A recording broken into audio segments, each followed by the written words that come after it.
ನಾಳೆ ಅಲ್ಲ ನಾಳಿದ್ದು ನಾನು HK ಪಾಟೀಲ್, MB ಪಾಟೀಲ್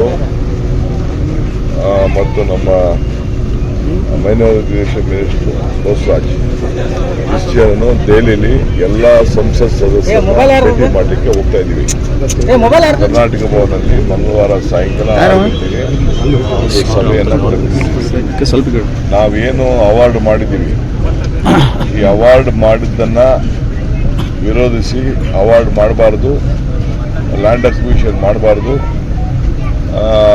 ಅಂಥೇಳಿ ಈಗಾಗಲೇ ಆಂಧ್ರ ಪ್ರದೇಶದವರು ಕೇಂದ್ರ ಸರ್ಕಾರಕ್ಕೆ ಒಂದು ಮನವಿಯನ್ನು ಸಲ್ಲಿಸಿದ್ದಾರೆ. ಅವರು ನಮಗೆ ಕಾರ್ಡ ಕೇಳಿ ನೋಟಿಸನ್ನು ಕೊಟ್ಟಿದ್ದಾರೆ. ಇದು ನಮ್ಮ ಭೂಮಿಯಲ್ಲಿ ನಾವು ಮಾಡ್ತಾ ಇದ್ದೀವಿ. ಈಗಾಗಲೇ ಸುಮಾರು 26,000 ಕೋಟಿ ರೂಪಾಯಿ ಕೂಡ ಈಗಾಗಲೇ ಏನು ಎತ್ತರ ಆಗುವಂಥ ಜಾಗಕ್ಕೆ ಈಗಾಗಲೇ ಕೆಲಸಗಳನ್ನು ಕೂಡ ಕಾಮಗಾರಿಗಳನ್ನು ಪ್ರಾರಂಭ ಮಾಡಿದ್ದೇವೆ. ಅದು ನಾವೇನಿಗೇನು ಎತ್ತರಿಸ್ತಾ ಇಲ್ಲ, ಆದರೆ ನಾವು ಸಿದ್ಧತೆ ಮಾಡಿಕೊಳ್ತಾ ಇದ್ದೇವೆ. 2010ರಲ್ಲಿ ಆದಂಥ ಆದೇಶ ನಮ್ಮ ಮೂಲಭೂತದ ಹಕ್ಕು.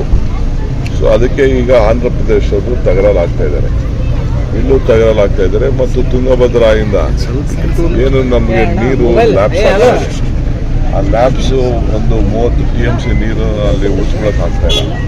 ಅದಕ್ಕೆ ಆಲ್ಟರ್ನೇಟಿವ್ ಏನು ಅಂತ ನಾವು ಯೋಚನೆ ಮಾಡಿದ್ರೆ ಅದಕ್ಕೂ ಕೂಡ ಅವರು ಸಹಕಾರ ಕೊಡ್ತಾರೆ. ಇಂಥ ಎಲ್ಲ ಅನೇಕ ವಿಚಾರಗಳನ್ನು ಚರ್ಚೆ ಮಾಡಲಿಕ್ಕೆ ಕೇಂದ್ರ ಸರ್ಕಾರದ ಒತ್ತಡ ಇರಲಿಕ್ಕೆ ನಮ್ಮ MPಗಳಿಗೆ ನಾವು ಮನವಿ ಮಾಡಲಿಕ್ಕೆ ಹೋಗ್ತಾ ಇದ್ದೀವಿ.